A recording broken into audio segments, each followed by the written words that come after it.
taf photo nit comme ça nga jël sa photo borom kër wala nga jël sa photo doom nga taf ko sa saal wala yow sa néeg am na ñu may dégg ñu naan bokkaale la ma doon laajte nag man dama bëgg a xam ba xam loolu bokkaale la wala. naam soxna si laaj bu waaw ñu ngi siyaar baax laaj bu soxna si laaj bu fekkente ni photo bi ngay taf ci biir saal ak ci biir néeg loolu dañ koo tere yonent sallallahu alayhi wasallam nee na laa tadxulul malaikatu baytun fihi suura malaaka yi duñu dugg kër bu ñu taf ay photo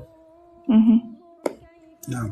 parce que kër bu ñu taf ay photo balaa ko yëg mën de du fa dugg ay photo ci ay saal wala ci ay néeg dañ ko tere ci lislaam ñaare bi dañoo sib nga julli bërëb bu am ay photo ay photo te mënoo ñàkk julli ci sab saal wala nga ñàkk julli ci sab néeg waaw comme foofu dañ koo tere beneen bi dem ziyaara xabru bu dee xabru leeralal ko foofu leeral fa du bokkaale quoi waaw yan photo la waaw voilà waaw non nekkul bokkaale dañ ko tere rek dafa xaraam waaye nekkul bokkaale dañ ko tere waaw dañ ko tere comme ça day doon photo animal photo la am ruux quoi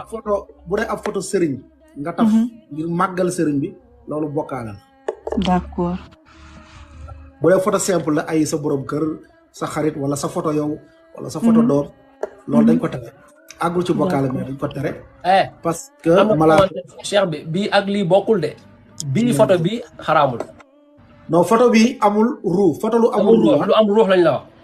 photo bu amul ruu loolu lañ tere d'accord mais bu dee photo kaaba photo jàkka photo boo xam ne ay kii yu rafet la xam nga view bu rafet la yu mel noonu loolu fekkee amul ruu amul problème mais photo ko am ruu la ñuy tere ngeen koy teg ci ay néeg dëgg la waaw ndax yoonu sallallahu alayhi wasallam ne laa tadxulul malaa'ika baytun fihi suura malaaka yi duñu dugg kër gu am ay photo wala xaj lu dul xaj buy garde lu dul xaj bi nga xam ne moom mooy garde mbokk yi boo leen déggee cheikh bi na photo bu am ruux mooy photo boo xam dafa am animal wala lu mu nekk nit wala waaw kay loo xam ne si dafa am ruux boo leen ko déggee xam ngeen lu am ruux loo xam ne du chose loo xam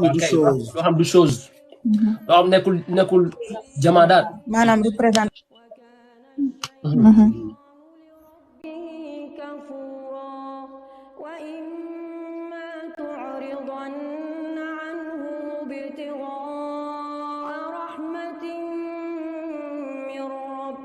ترجوها فقل لهم قولا